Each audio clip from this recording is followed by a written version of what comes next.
Bonjour à toutes et à tous, je suis Andrea Semprini, le rédacteur en chef du magazine Esprit Yoga. Et à l'occasion de la sortie du numéro 66 du magazine, que je vous montre à quoi il ressemble, c'est le numéro 6, 66, et comme vous voyez, il est consacré à la notion de appartenir, d'appartenance. Donc je profite de cette sortie parce que nous avons reçu plusieurs questions au fil du temps, via les réseaux notamment, sur comment on choisit les thèmes du magazine. Euh, et c'est vrai que vous aurez constaté, pour celles et ceux qui nous lisent, qui sont abonnés, qui suivent l'évolution de notre magazine, qu'effectivement, chaque magazine est consacré à un thème en particulier. La totalité du magazine ne parle pas de ces thèmes, mais on consacre un dossier spécifique à ce thème à chaque fois. Et donc, comment on choisit ces thèmes? En réalité, c'est assez simple. Nous partons d'une conviction qui est toujours la même depuis la création du magazine il y a maintenant 11 ans, que le yoga est à la fois une discipline et une philosophie de vie et une forme pour certains de spiritualité très ancienne, selon les spécialistes, qui a 1000 ans, 2000 ans, voire 3000 ans, peu importe. Donc on voit bien que on est sur une échelle de millénaires, donc une discipline extrêmement ancienne. Et en même temps, nous sommes fortement convaincus, et c'est la raison d'ailleurs pour laquelle on a décidé il y a 11 ans de créer ce magazine, que le yoga est aussi ancré dans la vie de notre vie de tous les jours, dans le quotidien, dans notre contemporanéité, et que donc a quelque chose à nous dire et a quelque chose à nous apprendre aussi sur le fonctionnement de la société d'aujourd'hui, ou le dysfonctionnement souvent de la société d'aujourd'hui, et sur notre place à l'intérieur de cette société, et évidemment aussi sur nous-mêmes.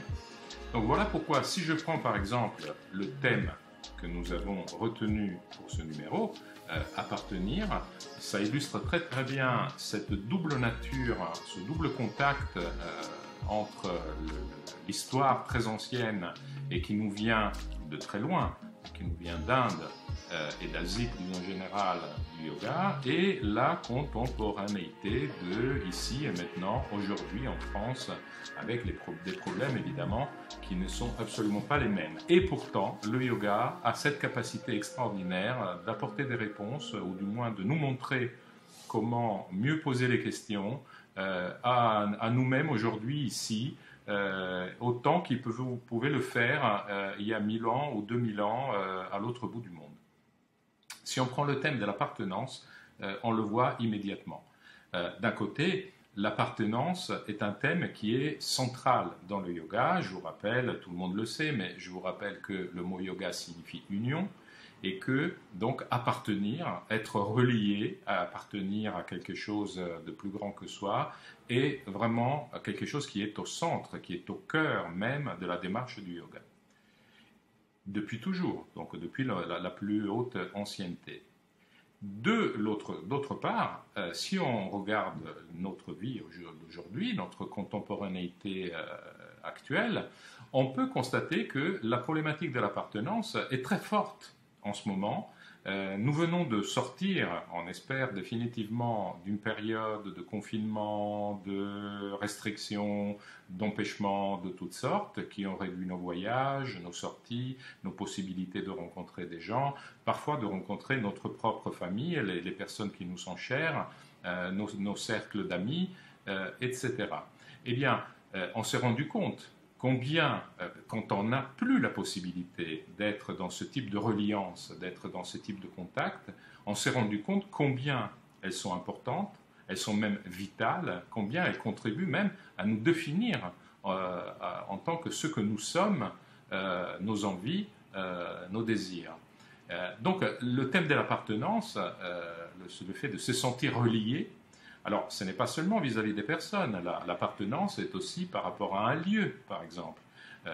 Appartenir à sa ville, appartenir à son village, appartenir à son territoire, appartenir à son pays.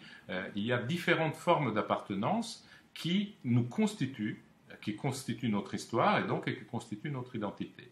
Donc c'est un bel exemple de voir comment un thème comme l'appartenance, qui est un thème en soi profondément yogique, il est aussi un thème qui fait écho, qui résonne dans nos préoccupations de tous les jours.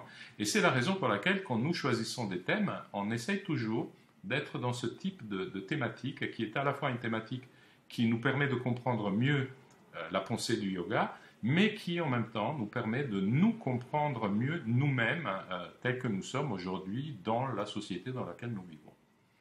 Voilà. Je voulais juste commenter un peu, répondre à cette question qui nous a été souvent évoquée en profitant de la sortie du numéro 66. Je vous souhaite une très belle journée. Namasté.